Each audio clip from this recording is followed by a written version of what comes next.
నమస్కారం ADB news కు స్వాగతం నేను సుధీర్ ముందుగా హెడ్లైన్స్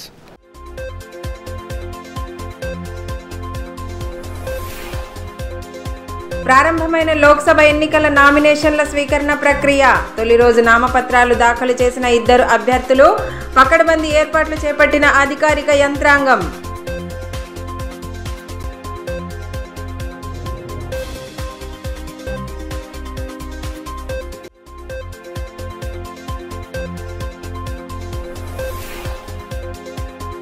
జిల్లా వాసులను ఉక్కిరిబిక్కిరి చేస్తున్న ఎండలు గరిష్ట ఉష్ణోగ్రతల నమోదుతో నిర్మానుష్యంగా దర్శనమిస్తున్న ప్రధాన రహదారులు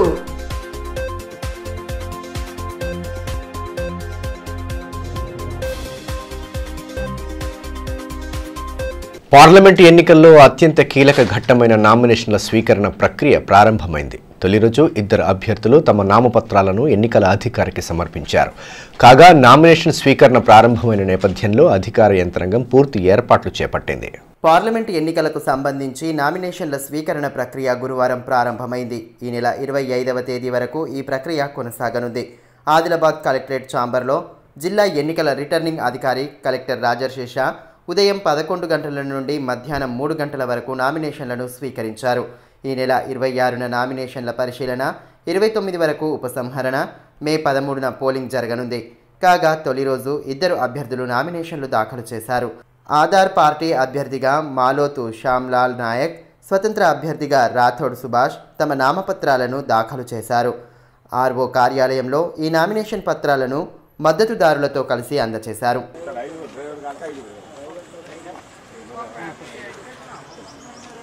टोटल 5 मेंबर्स 1 + 4 अलग एजेंट का अलग कुछ साइड जरूर ठीक है सर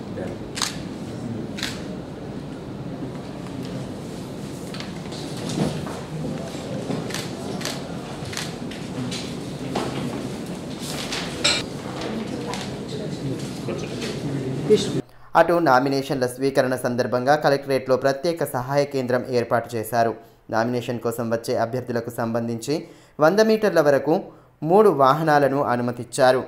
అదేవిధంగా పార్లమెంట్ ఎన్నికల ప్రక్రియ అప్డేట్ కోసం 100 మీటర్ల దూరంలో మీడియా సెంటర్ను ఏర్పాటు చేశారు. ప్రధాన రహదారికి ఇరువైపులా బారికేడ్లతో క్లోజ్ చేశారు. కేవలం ఆ రహదారి గుండా నామినేషన్ వేసేందుకు వచ్చిన వారినే అనుమతి ఇస్తున్నారు.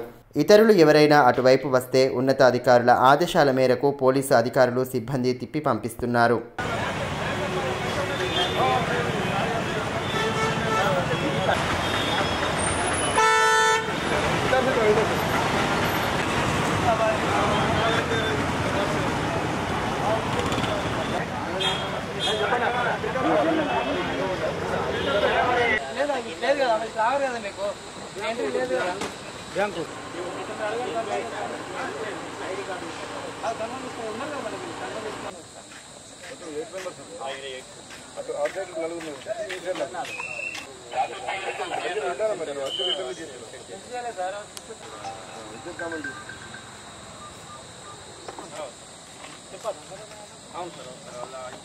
ఉమ్మడి ఆదిలాబాద్ జిల్లా వ్యాప్తంగా గరిష్ట ఉష్ణోగ్రతలు రోజురోజుకు పెరిగిపోతున్నాయి.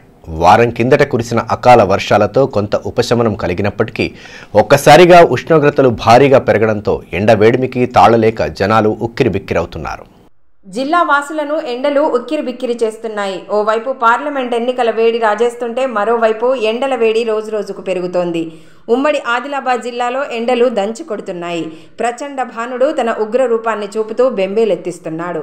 ఉదయం 9 దాటితే చాలు సూర్యుడు ఉగ్రరూపం దాలుస్తున్నాడు. గత 5-6 రోజుల నుండి ఉష్ణోగ్రతలు అమాంతం పెరగడంతో ఎండవేడికి తాళలేక జనం ఇండ్లకే పరిమితమవుతున్నారు.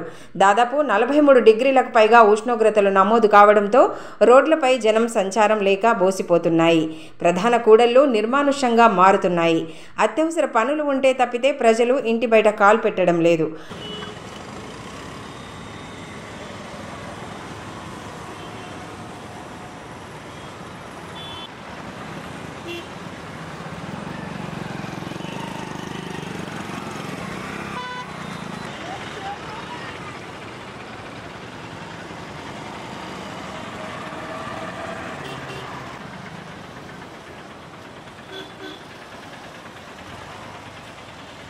అటు ఉష్ణతాపం నుండి ఉపశమనం పొందడానికి శీతల పానీయాలు, కొబ్బరి నీళ్లను, చలువ చేసే తాటి ముంజలను ఆశ్రయిస్తున్నారు. వారం కిందట అకాల వర్షాలు కురవడంతో వాతావరణం ఒక్కసారిగా చల్లబడడంతో జనం కొంత ఊపిరి పీల్చుకున్నారు. తిరిగి ఎండలు విపరీతంగా మండిపోవడంతో ఉక్కిరిబిక్కిరవుతున్నారు. 2-3 రోజుల వ్యవధిలోనే ఉష్ణోగ్రతలు 5 డిగ్రీలకు పైగా పెరిగిపోయాయి. మరోవైపు వడగాలులు వీయడంతో ముఖ్యంగా చిన్నపిల్లలు, వృద్ధులు, రోజువారీ కూలీలు తీవ్రమైన ఇబ్బందులు ఎదుర్కొంటున్నారు.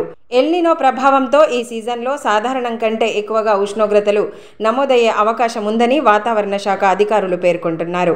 దీంతో పలు ప్రాంతాలు నిప్పుల కుంపటిగా మారుతున్నాయి. ఎండ వేడిమితో ఎక్కడ ఉన్నా భరించలేని ఉక్కపోత కారణంగా జనం అవస్థలు పడుతున్నారు. తీవ్రమైన ఎండల నేపథ్యంలో ఆరోగ్యాన్ని కాపాడుకోవడానికి తగు జాగ్రత్తలు పాటించాలని వైద్యులు సూచిస్తున్నారు.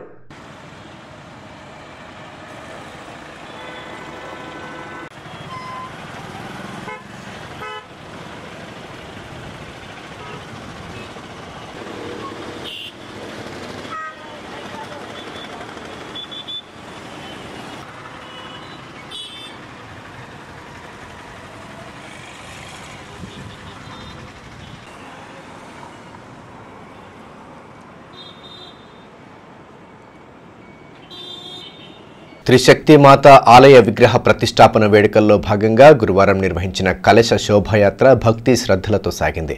మహిళలు కలశాలను తలపై పెట్టుకుని శోభాయాత్రలో పాల్గొనగా ప్రధాన వీధుల గుండా యాత్రను చేపట్టారు. పట్టణంలోని త్రిశక్తి దుర్గామాత ఆలయ విగ్రహ ప్రతిష్టాపన వేడుకలను అంగరంగ వైభవంగా జరుపుతున్నారు. ఇందులో భాగంగానే గురువారం నిర్వహించిన కలశ శోభాయాత్ర అట్టహాసంగా సాగింది. మహిళలు పెద్ద ఎత్తున శోభాయాత్రలో పాల్గొన్నారు.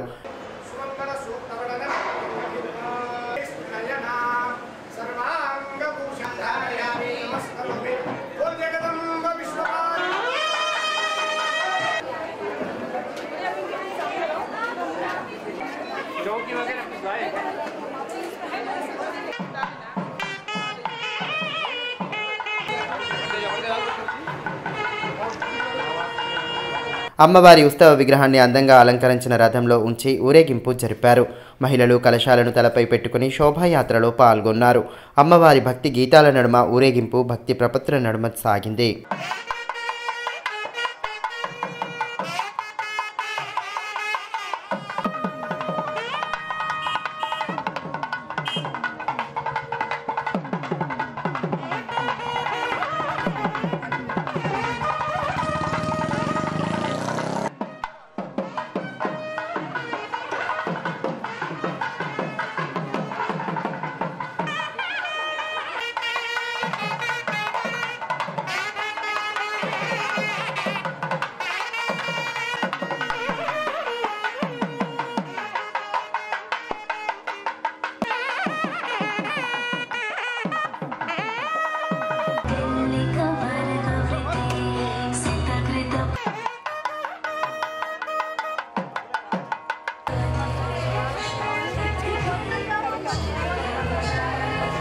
ఎన్నికల వ్యయ పరిశీలకులు జాదావార్ వివేకానంద జిల్లా కేంద్రానికి వచ్చిన సందర్భంగా ఉన్నతాధికారులు ఆయనకు స్వాగతం పలికారు.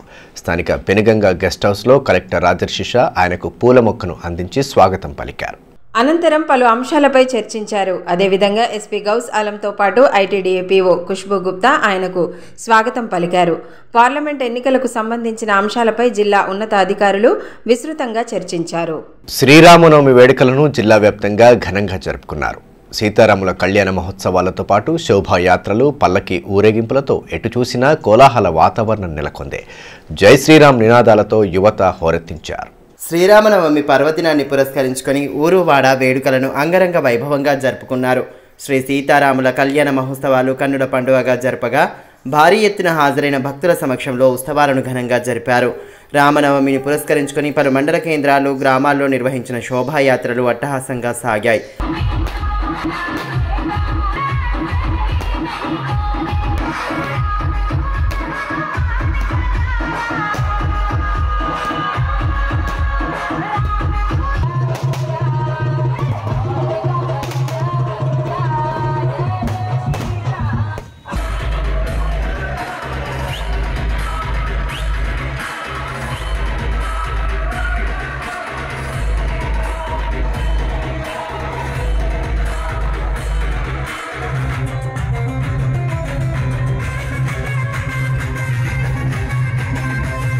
ఇందులో భాగంగానే బేలా మండల కేంద్రంలో బజరంగ్ దళ్ విశ్వ హిందూ పరిషత్ ఆధ్వర్యంలో శోభాయాత్ర నిర్వహించారు.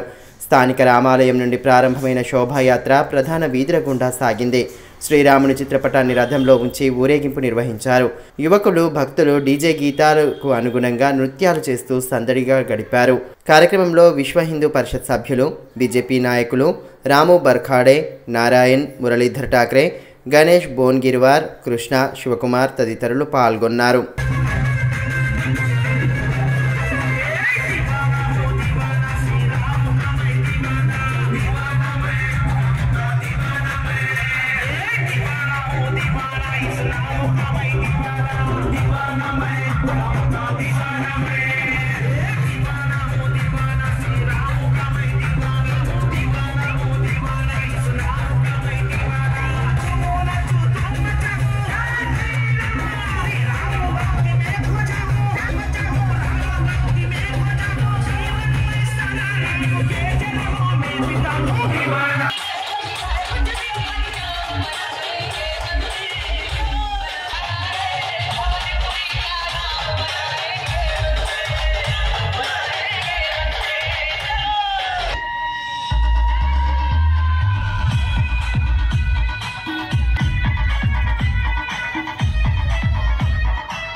ఈ సందర్భంగా జిల్లా విశ్వ హిందూ పరిషత్ ప్రధాన కార్యదర్శి దశరథ్ పటేల్ మాట్లాడుతూ బేలా మండల కేంద్రంలో బజరంగ్ దళ్ విశ్వ హిందూ పరిషత్ ఆధ్వర్యంలో శోభాయాత్ర నిర్వహించడం సంతోషంగా ఉందని అన్నారు. మన బేలా మండల కేంద్రంలో శ్రీరామనవమి ఉత్సవం కార్యక్రమాలు మన మండల ప్రజలందరూ కలిసి బేలా గ్రామంలో నిర్మించిన నూతన మందిర ఆలయం ప్రాంగణంలో శోభాయాత్ర కొద్దిసేపట్లో ప్రారంభించబడుతుంది.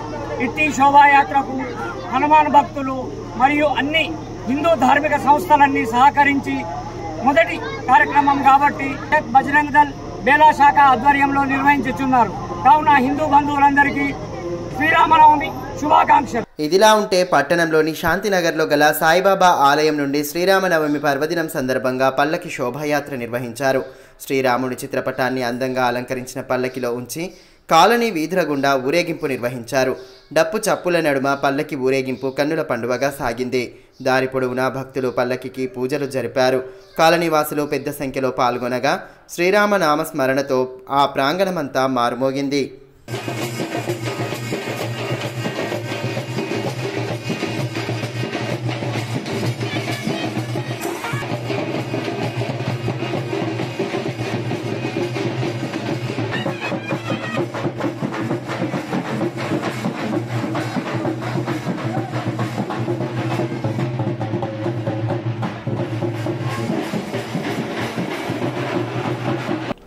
టీఎస్ఆర్టీసీని లాభాల బాటలో తీసుకురావడానికి RTC MD VC Sajjanar Ugadi 2024 నుండి ఉగాది 2025 వరకు లక్ష్యంగా నామకరణం చేశారు. ఇందులో భాగంగా గురువారం ఆదిలాబాద్ పట్టణంలోని ఆర్టీసీ డిపోలో ఈ కార్యక్రమానికి శ్రీకారం చుట్టారు. ఇందులో భాగంగా గురువారం ఆదిలాబాద్ పట్టణంలోని ఆర్టీసీ డిపోలో ఈ కార్యక్రమానికి శ్రీకారం చుట్టారు. డిపోలో ప్రతి రోజుకు 1 లక్ష రూపాయలు ఆదాయం పెంచడానికి డిపో మేనేజర్ కల్పన, డ్రైవర్లు, కండక్టర్లతో ప్రతిజ్ఞ చేయించారు. ఈ కార్యక్రమంలో అసిస్టెంట్ ఇంజనీర్ శ్రీకార్, సెక్యూరిటీ సిబ్బంది, మెకానికల్ సిబ్బంది పాల్గొన్నారు. మరోవైపు జైనత్ మండల కేంద్రంలోని ఆర్టీసీ బస్టాండ్ వద్ద గురువారం ఆర్టీసీ అధికారులు ప్రయాణికులకు అవగాహన కార్యక్రమం నిర్వహించారు. వేసవికాలంలో ప్రయాణం చేసేటప్పుడు తీసుకోవాల్సిన జాగ్రత్తలు, రోడ్డు భద్రత, ఆర్టీసీ ద్వారా కల్పిస్తున్న సేవలను వివరించారు. ప్రయాణికులు ఆర్టీసీ ద్వారా రూపొందించిన గమ్యం యాప్ను డౌన్లోడ్ చేసుకోవాలని కోరారు. ఈ కార్యక్రమంలో village bus officer PS Reddy తదితరులు పాల్గొన్నారు. తలమడుగు మండలంలోని పలు గ్రామాలలో నిర్వహించిన ఎన్నికల ప్రచారంలో కాంగ్రెస్ పార్టీ అభ్యర్థి ఆత్రం సుగుణ పాల్గొన్నారు. ఆయా గ్రామాల్లో రోడ్ షోతో పాటు ఇంటింటి ప్రచారం నిర్వహించి హస్తం గుర్తుకు ఓటు వేయాలని విజ్ఞప్తి చేశారు. కేంద్రంలో కాంగ్రెస్ పార్టీ అధికారంలోకి వస్తేనే బడుగు బలహీన వర్గాలతో పాటు పేద మధ్యతరగతి వర్గాలకు చెందిన వారందరికీ సంపూర్ణ న్యాయం జరుగుతుందని ఆదిలాబాద్ పార్లమెంట్ కాంగ్రెస్ పార్టీ అభ్యర్థి ఆత్రం సుగుణ అన్నారు. తలమడుగు మండలంలోని దేవాపూర్, భరంపూర్, జరి, పున్నగూడ, కుచిలాపూర్ గ్రామాలలో పార్లమెంట్ ఎన్నికల ప్రచారంలో భాగంగా రోడ్ షో, ఇంటింటి ప్రచారం చేపట్టారు. గ్రామానికి వచ్చిన ఆత్రం సుగుణకు మహిళలు సాంప్రదాయబద్ధంగా ఆహ్వానం పలికారు. అనంతరం భరంపూర్ గ్రామంలో అంబేద్కర్ విగ్రహానికి పూలమాలలు వేసి నివాళులు అర్పించారు. గ్రామాల్లో ఇంటింటి ప్రచారం చేపట్టి హస్తం గుర్తుకు ఓటు వేయాలని విజ్ఞప్తి చేశారు. ఈ కార్యక్రమంలో బోత్ నియోజకవర్గ కాంగ్రెస్ పార్టీ ఇన్ఛార్జ్ ఆడే గజేందర్, తలమడుగు జెడ్పీటీసీ గోక గణేష్ రెడ్డి, మండల కన్వీనర్ కళ్యాణం రాజేశ్వర్, ప్రతాప్, ప్రకాష్ రావు, మైనారిటీ సెల్ అధ్యక్షుడు రఫీక్, వెంకన్న, పోషెట్టి, మాజీ జెడ్పీటీసీ బాబన్న, పార్టీ కార్యకర్తలు తదితరులు పాల్గొన్నారు.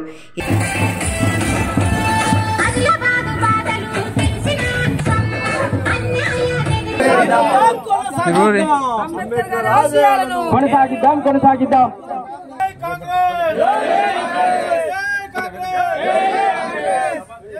ఈ సందర్భంగా ఏర్పాటు చేసిన కార్యక్రమంలో కాంగ్రెస్ పార్టీ బోత్ నియోజకవర్గ ఇన్ఛార్జ్ ఆడే గజేందర్ మాట్లాడుతూ ముఖ్యమంత్రి రేవంత్ రెడ్డి నాయకత్వంలో రాష్ట్రంలో అనేక పథకాలు అమలవుతున్నాయని అన్నారు. చేతు గుర్తుకు ఓటు వేసి ఆత్రం సుగుణను భారీ మెజారిటీతో గెలిపించాలని విజ్ఞప్తి చేశారు. అదేవిధంగా ఎంపీ అభ్యర్థి ఆత్రం సుగుణ మాట్లాడుతూ ఆదివాసీ మహిళనైన తనను కాంగ్రెస్ అధిష్టానం గుర్తించి పార్లమెంట్ అభ్యర్థిగా అవకాశం కల్పించిందని అన్నారు. ఆదిలాబాద్ అభివృద్ధికి అహర్నిశలు కృషి చేస్తానని తెలిపారు. కాంగ్రెస్ ప్రభుత్వం, కాంగ్రెస్ పార్టీ మొట్టమొదటిసారిగా ఆదిలాబాద్ పార్లమెంటుకు అంటే భారతదేశానికి స్వతంత్రం వచ్చి 75 సంవత్సరాలు దాటిపోయినప్పటికీ మరి ఏ పార్టీ కూడా గుర్తించినటువంటి గుర్తింపు మరి ఆ కాంగ్రెస్ పార్టీ నాకు ఒక గుర్తింపు ఇచ్చింది, గొప్ప గుర్తింపు. అది అందులో పేద మహిళను, ఆదివాసీ మహిళను మరి ప్రజల్లో ఉండి ప్రజా సమస్యలో ఉంటుందనేటువంటి ఒక ఆశయంతో మరి కాంగ్రెస్ పార్టీ మొట్టమొదటిసారిగా ఒక ఆదివాసీ బిడ్డను గుర్తించడం అనేది జరిగింది. ఆ గుర్తుకు ఇక్కడ ఉన్నటువంటి వాళ్ళందరూ కూడా కారకులే. ఎందుకంటే ఈ ప్రజల్లో ఉండేటువంటి బిడ్డను, ప్రజల్లో ఉన్నటువంటి బిడ్డను, ప్రజా సమస్యలు ఉన్నటువంటి బిడ్డను ఒకవేళ కాంగ్రెస్ పార్టీ టికెట్ ఇస్తే మీ అందరితో కలిసి ఉంటుందనేసి మీరందరూ సర్వేలో చెప్పినందుకే మరి ఈ రోజు నాకు కాంగ్రెస్ పార్టీ టికెట్ ఇచ్చింది. అందుకే మీకు అందరికీ కూడా ఇక్కడ వేదిక పైన వాళ్ళకి మీకు అందరికి కూడా మరోసారి నేను రుణపడి ఉంటాననేసి ఈ సందర్భంగా తెలియజేస్తున్నాను. వార్తలు ముగించే ముందు హెడ్లైన్స్ మరోసారి.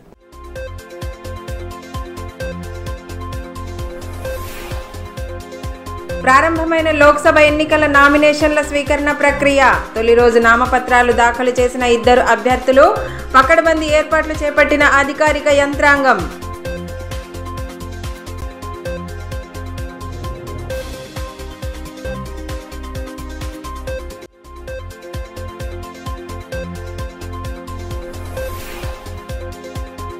జిల్లా వాసులను ఉక్కిరిబిక్కిరి చేస్తున్న ఎండలు, గరిష్ట ఉష్ణోగ్రతల నమోదుతో నిర్మానుష్యంగా దర్శనమిస్తున్న ప్రధాన రహదారులు.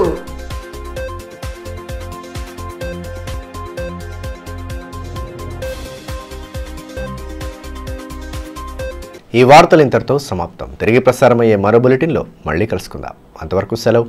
నమస్కారం.